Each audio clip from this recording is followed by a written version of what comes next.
This is day 1 of reviewing one of my followers' games every day until I reach 100,000 followers. If you want me to review your game next, all you have to do is follow me and comment your chess.com username in this video. Today I'm looking at one of Antonio's games. He's currently sitting at 1537 rapid. And first of all, Antonio, well done, because I struggled to find a game that you had lost. I had to go to the second page, so you're definitely on an upwards trajectory and you should be higher rated pretty soon. And that makes sense, because you, my friend, are a London player. So what I noticed is that you have already a pretty good grasp of this opening, first of all. The only thing that I would suggest as a London player myself is that when black is not allowed to push the c-pawn, you want to do that yourself. Now you're basically putting some pressure in the black center right away. But what you've done also makes sense. Now, whenever this black bishop is on our side of the board like this, we have ideas of attacking it with g4. And for example here, you could have won material right away with a knight to e5. If black captures, after we take back with the pawn, we're going to pick up the pawn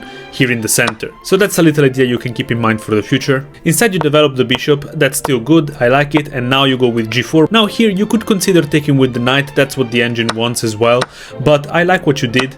You took with the queen, you castle, a lot of very good moves, you go f4, beautiful, exploiting the fact that you have a pawn mass on this side of the board, you're opening things up, you keep pushing your pawns. But now after black takes, you take with the h-pawn, which is fine if you had taken with the f-pawn. Now in the future you always have the idea of creating an outside passer, which is a good thing to have in your pocket for the endgame. And here is where everything goes south.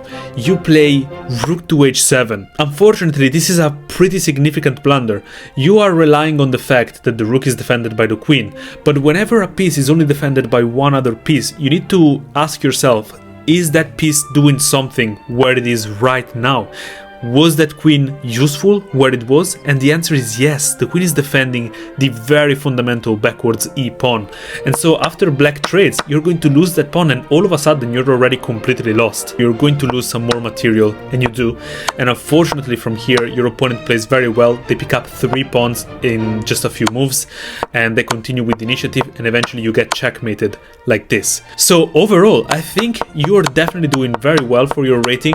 It's a shame for this one move, and I would imagine that this is kind of like the tendency, because I've seen that you're winning a lot of games, and that must mean that you have a pretty high level of understanding of positional chess and strategy and these kind of things, but you have a little bit of a skill issue when it comes to calculation. So for you, my suggestion is to focus a little bit more on tactics, possibly do some puzzles, and to look a bit more at endgames and late middle games, because it seems like you are playing the opening phase very well.